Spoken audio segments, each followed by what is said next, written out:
Olá, bem-vindos a mais um episódio do GiraCast. Hoje nós vamos receber um convidado muito especial. Nós estamos recebendo aqui Rodrigo Souza, do Missão Intensidade. Bem-vindo, Rodrigo. Obrigado, eu que agradeço aí o convite. Obrigado. Vamos lá, vamos fazer algumas perguntas. Vai ser um episódio muito legal. Rodrigo, ele tem um trabalho muito especial em Mogi. E eu queria que você contasse pra gente como que foi chegar lá em Mogi. Como que começou a sua história? Da onde você saiu e por que você escolheu? Boa. Antes de falar como eu cheguei em Mogi, eu preciso falar como eu cheguei na Vila Matilde, Ah, né? legal, muito importante. Minha mãe sai da zona rural de Minas Gerais na década de 70, né? Com os pais, vem aqui para São Paulo, para Vila Matilde. E aí ela, talvez com seus 15, 16 anos, chega aqui, ela conhece tem um amor, né? Conhece um amor aqui, é o meu pai. E, infelizmente, eles acabam tendo uma relação de violência doméstica. Meu pai alcoólatra, ambiente muito complicado, espancava ela recorrentemente. E aí ela vive um tempo casada, tem a minha irmã, né? E depois eu venho a nascer. E aí, com 1 ano de idade, com 1 ano de idade, ela resolve se separar e voltar para Minas. E aí volta para Minas. Eu, ela e a minha irmã, Ana Paula, mais velha. Então, eu nasci aqui na Vila Matilde, vou cedo para Minas. Chegando lá, ela conhece um novo amor, né? O homem que me criou, que eu tenho por pai também. E aí ele era viúvo, tinha 4 filhos, minha mãe separada com 2 filhos. Como se não bastasse, ela tem mais uma filha, né? Então a gente cresce numa família de 7 filhos. E novamente um homem alcoólatra e mais violento que o primeiro. Eu falo com mãe, minha mãe fala que é sina, né? Fala, não é, mãe, é dedo podre mesmo, né? Não tem jeito. E aí, só que agora o quadro se agrava, porque daí eu cresço com meu pai espancando a minha mãe, então assim, presenciei dentes da minha mãe caindo no chão, olho roxo, ela sangrando, né? Então eu cresci com meu pai espancando a minha mãe. Só que pior que morar mal, pior que ver a mãe batendo, o pai batendo na mãe é você morar mal. Sim. Imagine 9 pessoas morando em um cômodo de chão de terra batida com banheiro sem privada. É. E aí, pior que ver o pai batendo na mãe, pior que morar mal é não ter o que comer. Então, às vezes não tinha janta, às vezes não tinha almoço. A minha mãe fazia água doce pra gente ir pra escola. Sabe o que é água doce? Não. Ferver água com açúcar. Ela falava, ó, toma que não é legal ir pra escola com a barriga fria. Então, ela fervia água com açúcar pra gente ir pra escola. Agora, pior que ver o pai batendo na mãe, pior que morar mal, pior que não ter o que comer é não ter autoestima. Eu era uma criança melancólica, eu me recordo de cobrir a cabeça e dormir chorando. Então, eu adormecia chorando. Eu, com 8, 9 anos de idade, eu lembro de sair da sala de aula e ia para o banheiro chorar. E eu não entendia muitas emoções e hoje eu entendo melhor que 3 coisas me faziam chorar.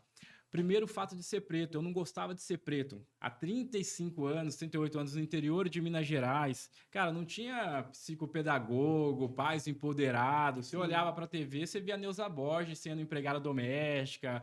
O preto era sempre associado a trabalhos subalternos, as coisas ruins, marginalidade. Então, o mundo me dizia que ser preto era ruim. Os moleques zoavam o negrinho, né? Era você ser chamado de beiçudo, macaco, tizil, asfalto. Daí para lá de uma forma muito natural. E as meninas não queriam paquerar o negrinho. Então você ficava ali, né? E aquilo me fazia muito mal. Eu reconhecia que aquilo era ruim já naquela época. Um segundo fato que me fazia chorar era a disfuncionalidade familiar. Eu lembro assim que a gente morava no alto de um barranco assim, quando meu pai chegava cambaleando bêbado lá embaixo assim, eu sabia que ia começar o quebra-quebra, a gritaria, aquilo ali já me fazia muito mal. E por fim, a pobreza. A pobreza me fazia mal. E aí talvez você me pergunte, mas não era todo mundo pobre? Era. Só que os pais dos meus amigos trabalhavam, compravam comida e bebia. Meu pai bebia Não trazer comida. e trabalhava e bebia. Sim. Então aquilo ali me fazia mais pobre entre os pobres, e aquilo me fazia mal também. E aí eu vou crescendo uma criança, um adolescente sem autoestima, sem autoconfiança. Só que com 14, 15 anos, meus irmãos já iam saindo de casa por causa do ambiente. Então, em 2002, eu já tinha 3 irmãs e um irmão que morava em Mogi. Já tinham saído com 14, que já estavam uns 10 anos para cá já. E aí eu vim. 2002, eu chego em Mogi das Cruzes, ali perto da Copa do Japão e da Coreia, que todo mundo acordava de madrugada para assistir o jogo. Sim. Então eu chego em Mogi das Cruzes e aí começa a minha história para cá. depois de Minas Gerais. E aí, quando chega o Rodrigo lá, quem é o Rodrigo? Como que o Rodrigo chega nessa cidade para tomar esse espaço? Da onde veio essa vontade de fazer o diferente? Porque hoje você é uma pessoa transformadora lá em Mogi, né? É, eu falo, é bem legal você perguntar, né? Quem é esse Rodrigo, né? Eu me lembro chegando assim na rodoviária do Tietê e aí entrando no ônibus e eu vou olhando assim os prédios, as empresas. Você lembra daquela cena do Will Smith, o maluco do pedaço, indo pra Bel Air, assim, pra casa do Sim, Fio, assim? é. Era eu chegando assim, em São Paulo, assim. Mas, cara, e aí o que acontece? Chega assim, né, quase que um caipira, e eu vou morar na Vila Natal, que é, em Mogi, é uma das periferias mais tradicionais de Mogi das Cruzes. E nesse início, eu me envolvo com o ambiente que tem. E eu encontrei um ambiente de drogas, bebidas, e eu fico 6 meses, cara, assim, trabalhando, tentando trabalhar, correndo atrás, mas bebendo, cheirando cocaína. E aí um dia eu tô assim, era 3 horas da manhã, eu tô num lugar que chama Divinéia, é um buraco assim, uma favela, numa biqueira, dentro de um bar, tomando pinga com limão, e aí eu ouço uma voz no meu ouvido, meu, você não é daqui, você não nasceu pra isso. E eu sempre carreguei isso comigo que eu ia fazer algo diferente, assim. Provavelmente você não vai lembrar, que você é muito mais nova do que eu. E no início da década de 90, tinha um apelo muito forte assim sobre a fome na África. Então você via aqueles negrinhos somálios, Sim. barrigudinhos assim, passando fome, cheio de mosca em volta. E aí eu tava em casa, olhando a televisão, aquele moleque passando fome, eu passando fome sem ter o que comer, mas eu chorava por causa da fome daquele Dele. moleque. Uhum. Eu me lembro muitas vezes assim, o pobre tem isso, né? Tem um domingo que ele não tem o que comer, tem outro domingo que ele tá fazendo churrasco. Isso acontecia muito com a Exatamente. gente, né? A gente juntava todo mundo assim, e eu me recordo que o pessoal comprava a comida, o que ia fazer, o churrasco, ou a comida que fosse, a bebida dos adultos, mas ninguém se preocupava com a Nossa, bebida das crianças. E eu, com 12, 13 anos, eu já trabalhava, então eu passava no mercado e comprava quisuco, lembra dos quisuco? Comprava sim. quisuco, levava para. Então já mostrava ali uma preocupação que eu tinha com o bem-estar das crianças. Eu estava levando para os meus irmãos, para os meus primos, né? E então eu sempre carreguei isso comigo. E aí, então, eu fui trabalhar, daí eu tô em Mogi, e aí nisso eu vou trabalhar no Clube de Campo de Mogi das Cruzes. O Clube de Campo de Mogi das Cruzes é um clube de classe média alta. E quando eu cheguei lá, algumas coisas aconteceram. Até quando eu cheguei em São Paulo, em Mogi, algumas coisas vão acontecendo que acaba sendo um divisor de águas. O primeiro ponto foi me relacionar com pessoas de nível sociocultural e socioeconômico diferente do meu. Até então, eu me relacionava com gente que se parecia comigo, que estava bebendo, na drogadição, Vivendo a sua realidade. é, e aí, quando eu começo a ver que, pô, tem gente estudando, trabalhando, ganhando dinheiro, fazendo as coisas acontecer, aquele ambiente me faz bem. Sim. E uma outra coisa, em Minas, o pobre era branco e preto. O rico era branco. Quando eu chego em Mogi, eu começo a ver uns negrão dando aula em faculdade, dono de empresa, andando com uns carros bacanas, tinha umas casas de samba, você via aqueles negros marrentos lá tocando samba, pá, maior presença. Eu falei, cara, aqui é diferente pros pretos, É a minha né? oportunidade aqui. E aí entra aquilo que a gente fala de representatividade, que é Sim, importante. Você se vê em alguém que parece com você e que tá bem. sim. Porque quando eu olhava para os meus, eram homens envolvidos com alcoolismo, violência de diversas naturezas, com vários filhos, com várias mulheres E que não diferentes. traz perspectiva nenhuma pra você. Sim. Então eu cresci nessa realidade. Então, quando eu olhava para o lado, eu não conseguia olhar para alguém que se parecia comigo, que estava trilhando um caminho de crescimento, enfim. Isso aconteceu, né, em Mogi e no clube de campo. E aí, o clube de campo, eu entro para trabalhar numa academia, para ser zelador da academia. Então, eu trocava cabo de aço, limpava esteira, apertava parafuso. Eu falei, cara, eu vou fazer faculdade de educação física. Me Me identifiquei. identifiquei. Mas assim, cara, sem ter grana, aquela loucura, né, meu? Que você não tem grana pra nada e tal. Fiz faculdade de educação física, me formei, fiz pós-graduação em fisiologia do exercício na Unifesp. E aí as coisas foram andando. Casei, fui passar lua de mel em Santiago, fui andar na Cordilheira dos Andes. Eu falo Ai, que fui andar na neve lá na Cordilheira. Eu falo que quando eu era pequeno, como é que a gente fazia para tomar banho? Você colocava 2 tijolos de bloco, achava pedaços de madeira no mato, fazia um fogo, colocava uma lata de tinta velha, colocava água, esquentava, pegava a água, colocava na bacia, levava para o banheiro, temperava com água fria para mornar, jogava a de canequinha, canequinha. esfregava. A gente fala que era banho a cavalo. Pô, eu fui para Santiago, né? Comprei a minha casa, estou pagando, falo que a minha casa é minha dívida, né? 30 anos pagando, mas já paguei 10, quando eu estiver pagando é minha. É Meu carro isso. está quitado, 2 filhos, né? O Benício e o Benjamin.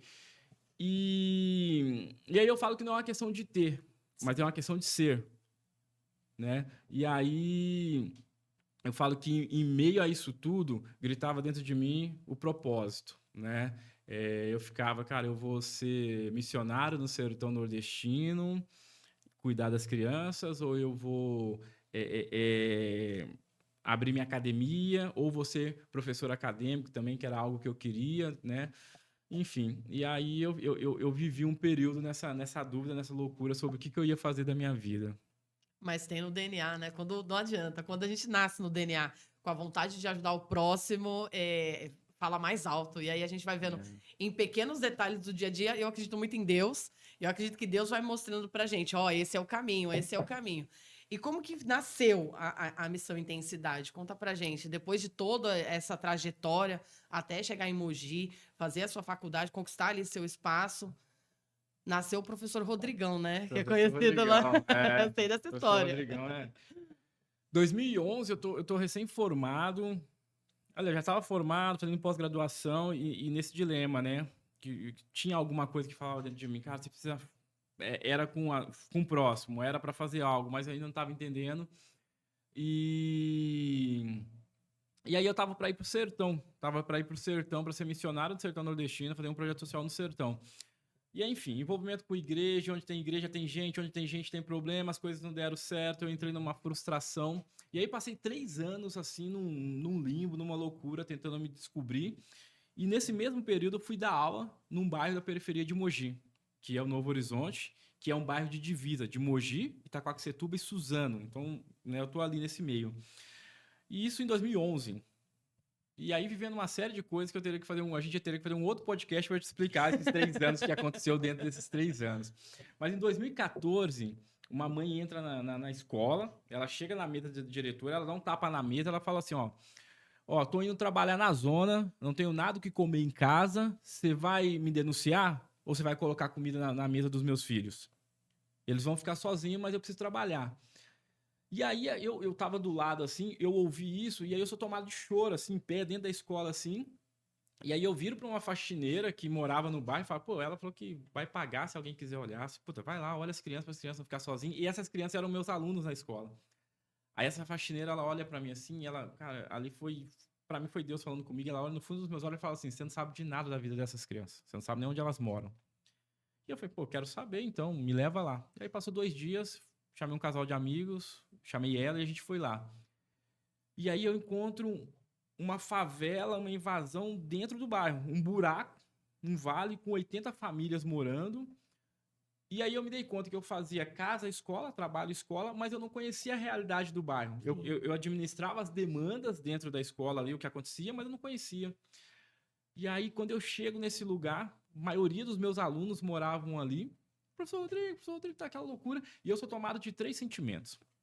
Primeiro, o sentimento de um conformismo. Cara, Mogi das Cruzes, uma cidade muito rica, muito próspera, dentro do estado de São Paulo, o estado mais rico da federação, e pessoas vivendo naquelas condições subhumanas. Aquilo para mim era inadmissível.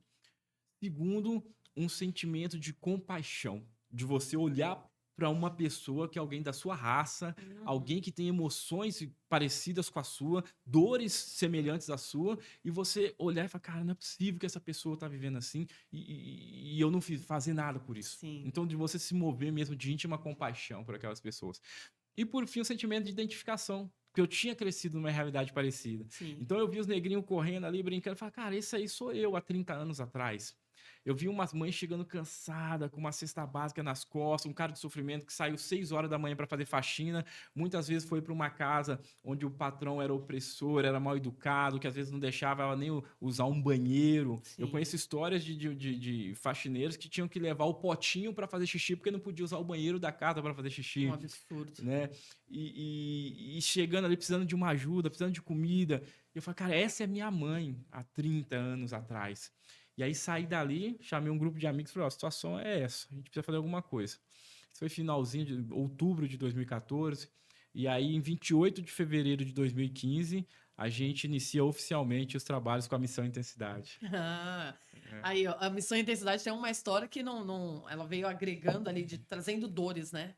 Vivenciando ali o dia a dia daquelas pessoas ao entorno onde você estava inserido, para poder entender o que eu posso fazer, né? O que eu posso transformar ali. E dentro do Missão Intensidade existem várias ações que vocês fazem lá. Eu tenho o prazer de acompanhar vocês, assim, sou imensamente grata. O Rodrigo, ele é primo, posso falar aqui que ele é primo do meu esposo e foi muito engraçado quando a gente se conectou.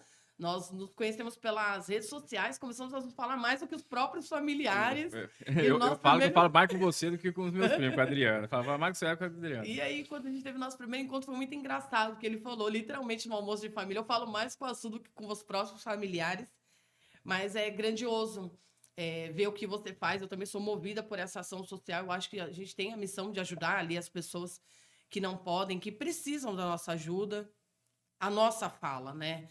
Então, conta pra gente um pouquinho do que você traz ali dentro da Missão Intensidade, o que vocês desenvolvem lá, e depois a gente vai entrar um pouquinho nas leis de incentivos para você falar aqui pra galera e chamar eles para apoiar os projetos que vocês têm na casa. Legal.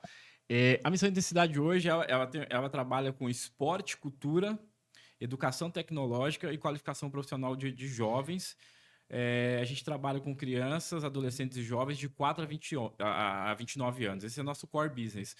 Mas, quando você está dentro da comunidade, não tem jeito. Você acaba trabalhando com mulher, com idoso, né? A gente tenta segmentar muito para a gente entender o que a gente queria fazer. Sim. Então, hoje, não adianta... Às vezes, a pessoa chega com uma grana. Cara, eu tenho uma grana aqui para você fazer um projeto com idoso. Cara, a gente não vai fazer. Não tem a ver com a gente, não tem a ver com a minha história, entendeu? Não tem a ver com o DNA da missão. Mas qual que é o nosso DNA, Suelen? Transformação. Tirar a pessoa do ponto A e levar para um ponto B. Nosso logo, a nossa logomarca é um foguete, porque a gente acredita mesmo nessa questão de impacto, de impacto social, de alto porte, sabe? De mudança, de transformação. Infelizmente, a gente ainda pensa social no Brasil de uma forma a perpetuar a pobreza, a perpetuar aquilo que está ruim, porque muitas vezes aquilo que está ruim se torna produto do trabalho social, ou seja, eu deixo ruim, quanto pior, melhor, porque eu capto recurso e vou alimentando isso, e aí eu vou empregando um monte de gente, Sim. Parente e tal. Então, essa dinâmica ainda é muito complexa. E a gente entendeu, assim, cara, a gente quer mudar a vida das pessoas. Quando eu comecei a trabalhar com social, a gente entendeu rapidamente algumas questões, que já havia um preconceito com relacionado ao trabalho com ONG, né? Tá fazendo isso porque quer fazer proselitismo religioso. E a gente fala, cara, não é isso. Não, porque tá lavando dinheiro pro crime organizado. Não é isso. O cara vai ser vereador. Cara, eu não vou ser vereador. Associado à política. Quem me conhece sabe muito bem que isso não é para mim, não vai ser. Não, quer fazer palanque político para alguém. Não rola. Lá com a gente não vai rolar. Quer roubar a doação aí para ficar rico. Cara, não é. Também não dá, né? Então, a gente conseguiu entender isso muito logo, que a gente tinha que comprovar impacto, porque uma coisa assim, a gente tá fazendo esse projeto aqui que é legal para tirar as crianças da rua para não usar droga. Balela. A criança vai completar 13, 14 anos, vai usar droga, a menina vai ficar grávida. Por quê? Porque você não tem um plano para ela, você não tem um planejamento para ela. Sim. Então, a Missão Intensidade, a gente tem um planejamento estratégico de 10 anos, de longo prazo, que a gente faz um planejamento de médio prazo e aí vai fazendo os planejamentos de 1 ano, de curto prazo. Por quê? A gente fez um planejamento de 10 anos, de 2020 a 2030. A gente sabe onde a gente quer estar em 2030. Sim. Então, a gente faz os passos, dá os passos já calculado, porque a gente tem estratégia, a gente tem objetivos, tem metas. Quando, por exemplo, um executivo de uma grande empresa trabalha, ele sabe o que ele quer. Tem produto que não passa no controle de qualidade, ele não vai para o mercado. Por que a gente que trabalha com vidas, Sim. a gente não pensa isso também? Qual que é o meu plano para a menina que tem 4, 5 anos e está fazendo balé comigo? Olha para você ver, a gente fez uma pesquisa lá na missão, a gente tem 90 alunos de balé e jazz. Desses 90 alunos, 86% das mães desses alunos, foram mães com menos de 18 anos. Nossa, muito cedo. De 90, 86% foram mães com menos de 18 anos. O que a gente está fazendo para que esse ciclo não se repita na vida desses alunos? Entendi.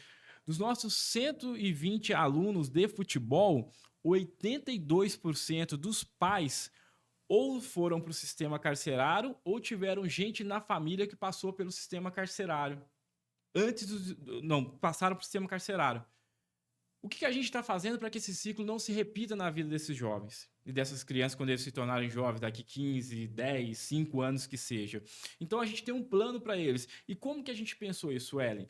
Hoje, todos os nossos atendidos, eles fazem atividade de educação tecnológica e educação socioemocional. Então a menina do balé chega, toma café, o Balé Baby está com a professora, que é uma professora remunerada, que passou por análise de currículo, processo seletivo. O primeiro ano do balé está na educação socioemocional com a psicóloga. O segundo ano do balé está na educação tecnológica com o professor. O futebol, mesma coisa. Chegou, o menino tomou café, sub-8 na quadra com o professor remunerado, professor bem avaliado.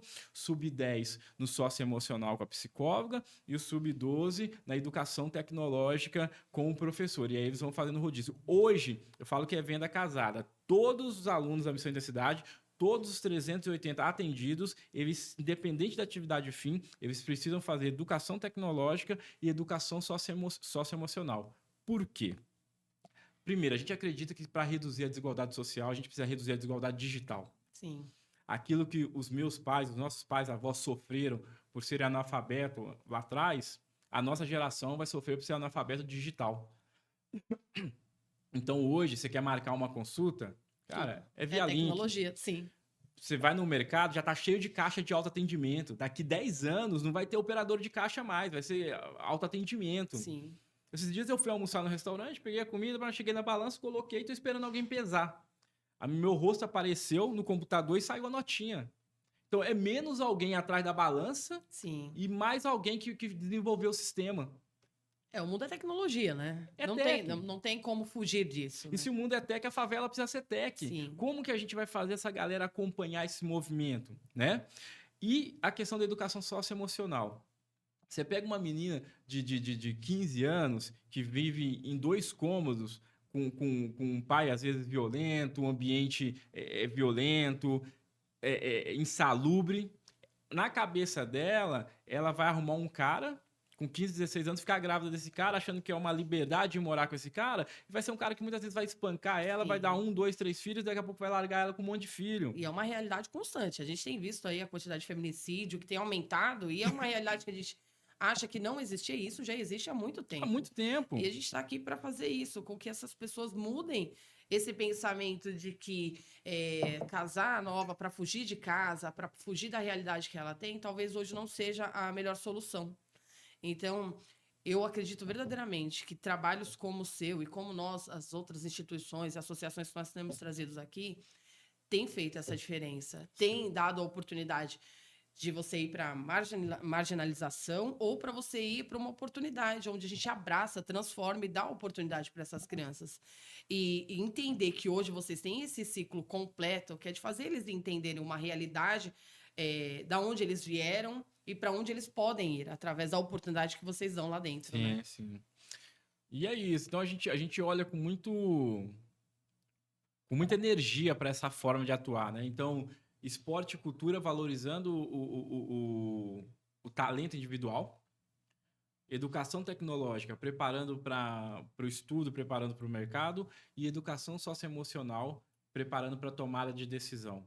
Como que o moleque de 15 anos que já teve 5 padrastos, e desses 5 padrastos, 4 abusou dele, ele vai entender que ele não precisa sair, tomar um celular e acabar parando na Fundação Casa, que ele pode ser jovem aprendiz numa multinacional, que ele pode fazer tech, que ele pode fazer fatec, que ele pode trabalhar, que ele pode empreender, a mesma coisa a menina. Então, e a gente precisa fortalecer as emoções da comunidade, né? A gente fala que inteligência emocional é tomar a decisão certa em momentos de alta pressão. A periferia vive 24 horas sob pressão. Sim. Porque são violências de diversa natureza. Violência física, violência emocional. As negligências são violências. A educação pública é ruim, a saúde pública é ruim, o pessoal mora mal, o pessoal come mal. Isso violenta. Na pandemia, a gente recebia muita visita, né? por incrível que pareça, com essa questão de donativos, então o pessoal ia ajudar, ia doar, e as pessoas perguntavam, morreu muita gente aqui na pandemia, ou pós-pandemia, durante a pandemia? Pouca gente morreu aqui na pandemia, mas o que o pessoal morre aqui de esgoto a céu aberto, o que o pessoal morre aqui de má nutrição, porque a base da nutrição é macarrão instantâneo e salsicha.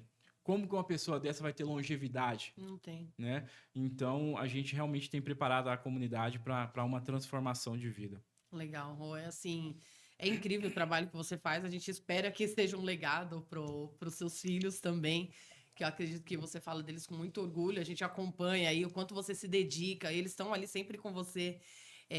Em algumas atividades eu vejo, e tem uma história que você me contou, e sempre quando eu lembro de você me vem na cabeça uma senhora que está esperando o neto, que está fazendo alguma atividade no Missão, e ela está lendo um livro, salvo engano, não é isso? Conta pra gente um pouquinho essa história, que é uma história que me remete, eu consigo fechar os olhos e ver essa senhora sentada com o livro, aguardando o neto dela saindo de lá, de dentro da Missão.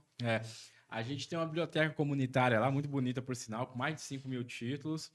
E aí, nesse movimento, vai aluno, tal, o pai leva, tá, uns não levam, mas aí tinha uma senhorinha que era a avó dele que sempre levava esse aluno para aula, né? Se eu não me engano, de judô, de musicalização infantil. E aí, como era uma distância relativamente longa, ela não ia embora, ela ficava esperando ele. E ela pegava o livro e ficava lendo. E eu olhava, cara, assim, uma senhorinha, cara, de cabelo branco, já sabe aquela senhorinha de cabelinho amarrado, de saião, assim, sentadinha, e lendo, e aquilo mexia demais comigo, né? O fato dela estar ali, lendo ali, né? Eu falei, talvez ela não sabia nem ler, mas eu descobri que ela sabia ler e realmente ela estava lendo, né? Então você começa a ver o impacto que algumas ações têm que você não... Talvez você vá para uma biblioteca, o pessoal nem lê. Claro que lê, e lê muito. Aí você pega uma senhora, talvez com seus quase 70 anos, esperando o neto para levar, e ela esperava lendo. Então isso para mim é algo sensacional, assim. É incrível as ações que sempre vocês estão fazendo ali. Eu acompanho o Bazar, confesso que todo dia eu olho lá as novidades, aí eu falo para Adriano, olha, eu tô longe. E eu acho que é isso, é essas ações que você tem feito e tem transformado. Eu falo muito de transformação o tempo todo, porque no episódio anterior eu falei, eu não tive a oportunidade de fazer um curso, os meus pais não tinham essa grana. Passei por uma realidade também de uma separação e tive aí o sonho de fazer uma faculdade, ainda não consegui fazer a minha faculdade, comecei e parei por conta do meu filho e tudo mais, mas eu vejo que existem várias oportunidades. E eu acho muito legal que meu primo, até esse final de semana, me mandou uma mensagem e falou assim: eu preciso de uma ajuda, preciso atualizar meu currículo, eu preciso de um emprego. E eu estou sempre vendo oportunidades e compartilhando, porque eu acho que é isso, é a gente partilhar o que a gente tem de conhecimento para o próximo, né? E até os amigos dos meus filhos, às vezes, estão em reunião em casa, eu falo, tá fazendo o quê? Tá fazendo um curso? Já tá trabalhando? Vamos procurar alguma coisa? Mando cursos. E eu acho que é isso, ter a oportunidade de partilhar um pouco do que a gente pode. E eu queria que você contasse pra gente, nesse tempo todo do Missão, tem ideia de quantas crianças já passaram por ali? Quantas vidas vocês já transformaram?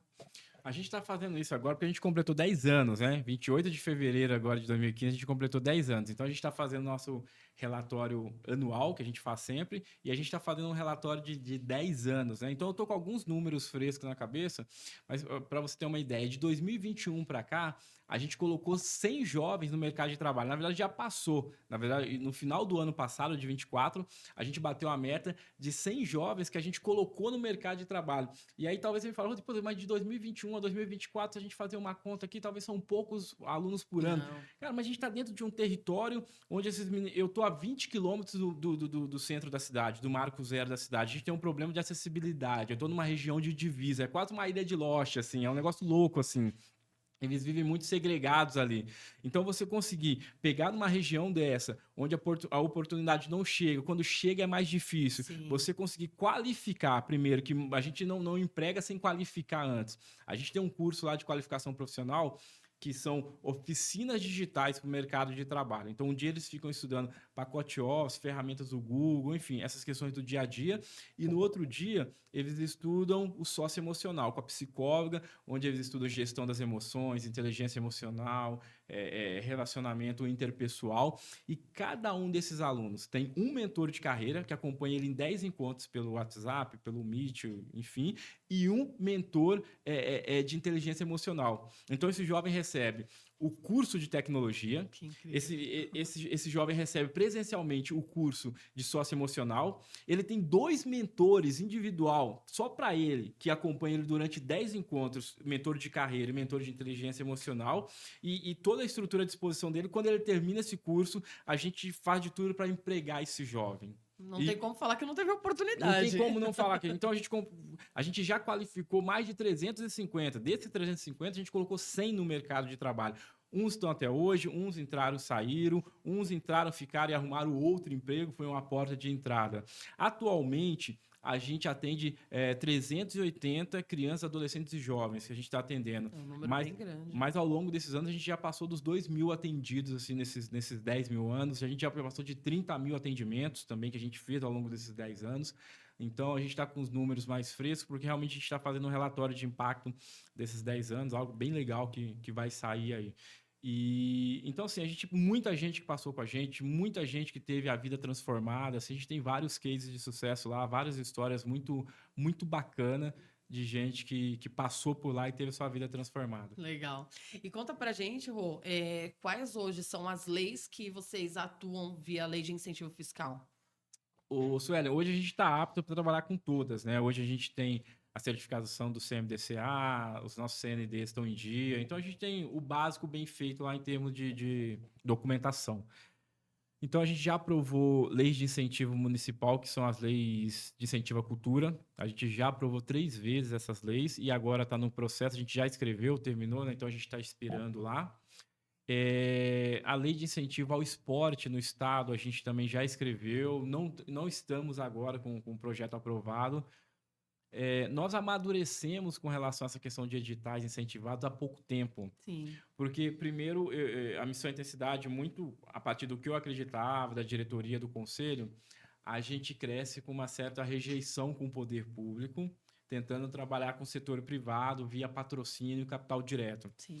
Isso deu certo até um determinado momento, mas de um tempo para cá as empresas já estão fazendo via lei de incentivo. Então acabou juntando o setor privado, o poder público, não tem como você fugir Sim. do poder público. E a gente entendeu que se a gente impactava muito sozinho, se a gente encontrasse gente de boa vontade dentro do poder público, a gente poderia impactar muito mais.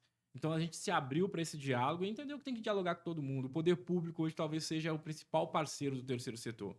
E aí a gente começou a escrever os editais, escrever os projetos, entrar nos editais, e a gente está amadurecendo. Então a nossa ideia esse ano é ter projetos aprovados na esfera estadual e também na federal para que a gente possa captar.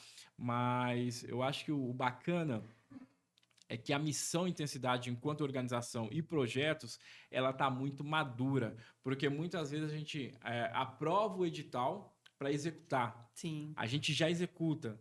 Legal. A gente já executa, a gente já tem portfólio, a gente já tem as coisas rodando, as coisas acontecendo. Então, quando o recurso vier, ele vai fomentar tudo o que já acontece e, com certeza, alivia o nosso caixa, ajuda a gente a investir, impactar mais. Vai agregando cada vez mais, né? Então, você, empresa que está na região, que está aqui no entorno, ou no Brasil todo, pode apoiar o Missão Intensidade, seja de verba direta ou através das leis de incentivos. O Rodrigo vai deixar no final aqui da nossa gravação os contatos e o site para que vocês possam conhecer ainda mais a grandiosidade desse trabalho que vem sendo feito aí ao longo desses 10 anos.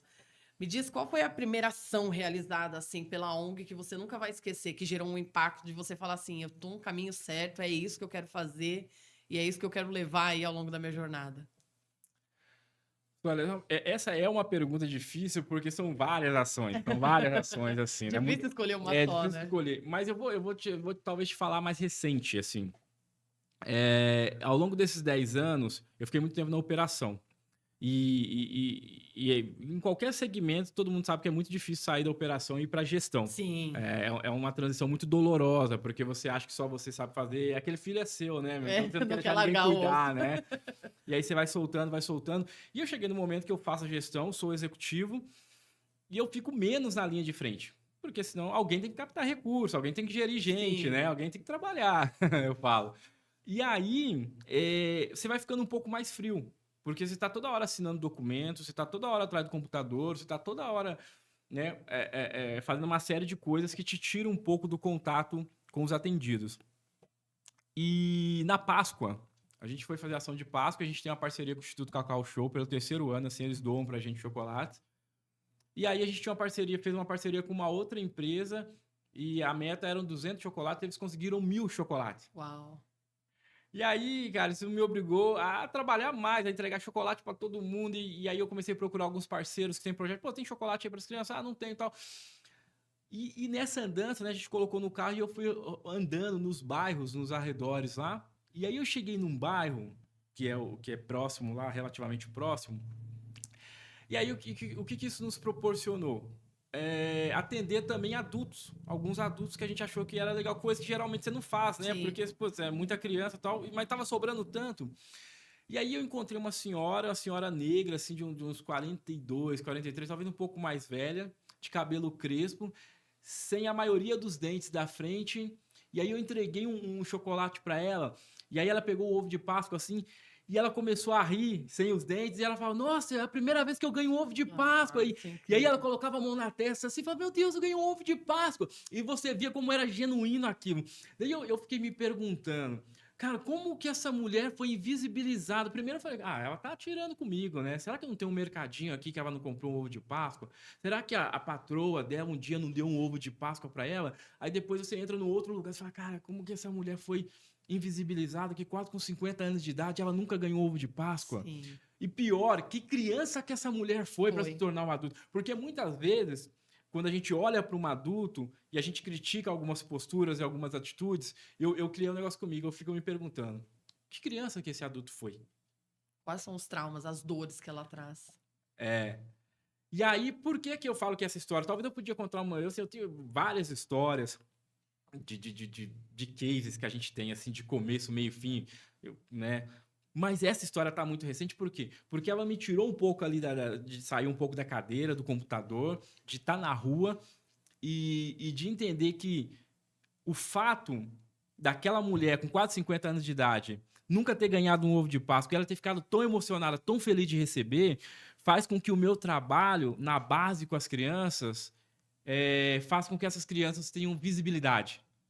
Que a gente possa ser os ouvidos delas, que a Sim. gente possa ser os olhos delas, que elas possam ser vistas. E que aquelas crianças que a gente está atendendo agora, elas não vão se tornar homens e mulheres que nunca ganharam um ovo Um de ovo de Páscoa, Páscoa. ou que nunca tiveram uma oportunidade de trabalho, que não tiveram direito da sua moradia, direito da sua casa, que vão poder pagar pelo seu próprio lazer, fazer o aniversário do filho, churrasco de domingo, viagem de férias, né? Eu falo que a gente trabalha com o social não para nivelar por baixo, para todo mundo ser pobre, Não, mas que é para todo mundo crescer e se sim. desenvolver Igual. igual e ter seus direitos, né? Valorizados, né? Então, essa é uma história muito bacana, porque ela tá muito, muito fresca no meu coração, assim. Foi incrível de ouvir. E, assim, é uma realidade que a gente vive. Às vezes a gente não consegue perceber, mas isso está no nosso dia a dia. Eu moro muito próximo de uma comunidade e de domingo, às vezes, quando estou fazendo faxina em casa, eu pego muitas roupas e penduro no vão do meu portão. E aí, geralmente, as pessoas tocam a campainha e falam: é para pegar? Eu falo: é. E assim, eu acho incrível, é pouco, mas assim, eu sei que eu tô fazendo a minha parte. Sim. São roupas que estão ali que nós não estamos usando, são tênis, o Vitor, o Cauã também separam muitas coisas. Geralmente a gente põe na calçada porque tem ali um fluxo muito intenso onde eu moro, e aí as pessoas ficam felizes. E tocam a campainha, pedem alimento. Às vezes, muitas vezes, quando nós estamos fazendo churrasco, as pessoas um pede, dois pede, três pedem. E aí chega uma hora que eu falo, poxa, alguém avisa lá embaixo que a Suelen, a moça lá do Tá lado do fazendo bar do seu churrasco. Paulo, tá dando comida. E até quando tem o final de ano, festa de Natal e Ano Novo, de uns 2 anos para cá, eu tenho comprado alguns potes descartáveis, porque geralmente a Regina, nossa prima, veio passar conosco e ela falou: Su, eu nunca vi tanta comida. E aí sobra muita coisa. E eu Uhum. não. Hoje eu tenho essa consciência de eu não quero jogar fora, não quero desperdiçar. Uhum. Então, geralmente, eu faço vários potes e na ceia ou no dia seguinte, no almoço, as pessoas passam e pedem. É pouco, mas eu tô fazendo a minha. Eu sempre tenho dentro de mim que eu tô fazendo a minha parte. Isso. É num trajeto, num metrô, doando uma passagem, às vezes que a pessoa tá ali num apelo. Eu não tenho como voltar para casa. Eu não posso te dar um dinheiro, mas você quer uma passagem? Porque o dinheiro nem sempre é para aquela Uhum. finalidade que a pessoa está falando. Então, eu acredito que a gente está em constante ajuda e evolução. Não adianta a gente só pensar, vai usar droga, isso. Eu sempre que posso, tô ajudando. Sim. Eu acho lindo quem faz esse trabalho com ONG, que acolhe, que tem. Porque é um trabalho, é muita responsabilidade. Quantas vidas ali você é responsável durante aquele período que você está acolhendo aquelas pessoas? Eu acredito que tem muitas crianças que esteve ali no começo pelo fato de ter um café da manhã, de ter uma refeição. É mentira, Rô? Não. A maioria delas, 98% talvez, vão por isso. Vai para a escola, porque vai ter uma alimentação, 2 lá, pelo menos Né? as básicas, e vão para o projeto para poder ter um complemento ali alimentar. Né? Existe hoje alguma coisa que se você pudesse mudar e falar assim, ó, hoje eu mudaria isso ali na realidade, ou traria algo diferencial lá para ONG e falar, olha, eu gostaria de fazer isso de imediato, que você ainda não conseguiu, e que a gente poderia fazer um apelo aqui para poder melhorar ou trazer algo diferente para a ONG? Pô, bacana. Você foi falando assim, eu fui meio que pensando, né? Porque é tanta coisa, né? Mas até conectado com a sua última fala, o que acontece lá? Hoje nós estamos no nosso terceiro espaço dentro do bairro, né? Primeiro a gente usou uma creche, que era uma creche subvencionada, emprestada. Nós fomos gentilmente convidados a se retirar. A associação de moradores geralmente são muito políticos, né? A relação é muito difícil. Aí alugamos um prédio, ficamos durante 3 anos e poucos, e aí a gente foi para um outro prédio em 2020. É, Nesse prédio, a nossa estrutura não permite refeitório, não tem uma estrutura de refeitório, né? Então, nos outros 2 lugares, a gente servia almoço. E isso era muito importante porque no ambiente de insegurança alimentar, então a gente tem alunos que não têm garantia das 3 refeições principais do dia, café, almoço e janta. Durante a semana, as escolas lá são integral municipal, né? Então, até 11 anos, eles ficam lá e tem 6 refeições ao dia. No estado já não é a mesma coisa, já Sim. tem já é mais complexo. Tem gente que faz aula com a gente no sábado, crianças, que elas saem do projeto, elas não sabem se vão comer, elas não sabem o que vão comer e a que horas vão comer. Então Hum, você imagina uma criança que sai meio-dia do sábado no projeto e ela passa o sábado inteiro e o domingo sem saber a que horas vai comer, se vai comer e o que vai comer. sim. Isso é muito louco. E aí, do lado do nosso prédio, tinha um terreno ali, que era da mesma família e tal. E recentemente o proprietário comprou esse terreno. Ele falou: Rodrigo, esse terreno agora está dentro do aluguel, ele é seu. E ele já tem meio um muro levantado. Então, qual que é a minha ideia? Terminar o muro, botar telha, botar forro e fazer um refeitório. Tá muito Legal. fácil, assim, pra gente fazer. Então, hoje, o que a gente quer fazer lá? A gente quer fazer esse refeitório pra gente voltar a servir almoço. Porque a gente tem a estrutura da cozinha, a gente tem fogão industrial, tem freezer, só que a gente não tem onde servir, né? Então, a gente quer fazer esse refeitório lá, que é uma coisa que a gente tá muito animado e voltar a Fazer servir um comida. apelo aí para as É, empresas que estão é, assistindo o nosso podcast, o nosso DiraCast, ajudar aí o Rodrigo a levar uma qualidade alimentar para essas crianças que contam com a refeição que eles recebem tanto na escola quanto no projeto sim. social. E se você está assistindo, eu tenho certeza que pouco com Deus é muito. Então, se cada um fizer a sua parte, eu trabalho muito falando sobre a corrente do bem. Eu posso ajudar, você pode. O mercadinho do bairro. E aí, assim, toda a comunidade ali ao entorno, nós estamos dando oportunidade para essas crianças. Esperança, acho que esperança também, né? Sim, sim. Porque sem uma alimentação, a pessoa não consegue raciocinar, a barriga dói, a cabeça não pensa. Se você já passou por isso, eu espero que muitas pessoas não, mas hoje é uma realidade. Eu passei, infelizmente, por um período muito difícil de faltar o alimento na minha casa. Então, hoje eu trabalho muito para que isso não seja uma realidade para os meus filhos. Mas, infelizmente, é a realidade de muitas pessoas do portão para fora. Então, se você que está aí na região, ou até mesmo aqui o entorno, nossos parceiros que trabalham aí de uma forma de verba direta e quiser, entre em contato conosco. A gente vai passar o contato do Rodrigo para vocês falarem diretamente com ele e a gente construir esse sonho desse refeitório.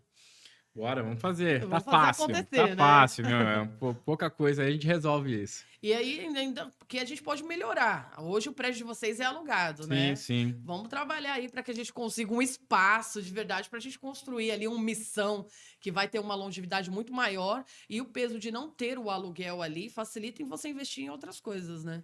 É.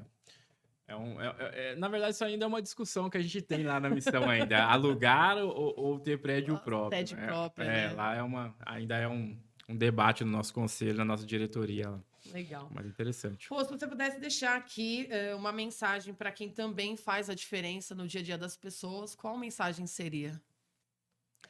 Acho que não parar, Suela. Não parar para quem trabalha com social é uma mensagem, eu acho que é uma mensagem importante. Porque vira e mexe, você vai conviver com a ideia de parar. Porque é osso do ofício, o social é difícil, é Sim. desafiador.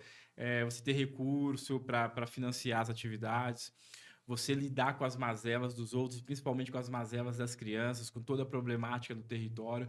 Tem hora que você olha e fala, meu Deus, o que eu vou fazer? Não dá mais, não quero mais, não aguento mais.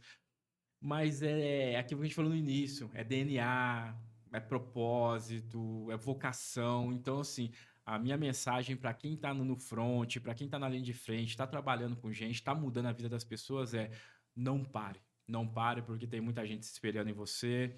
Não pare porque você não sabe, mas tem muita gente dependendo de você. Tem gente que talvez a única esperança dela é você estar atuando ali no território. Ela ainda mantém a esperança dela porque você está ali.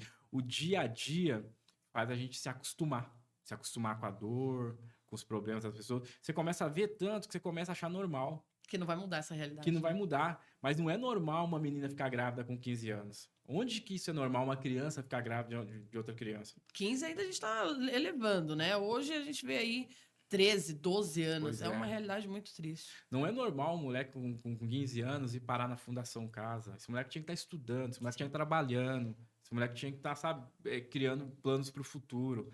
Não é normal você ver um cara ficar espancando uma mulher. Não é normal. Mas a gente normalizou isso porque faz parte da nossa cultura, entendeu?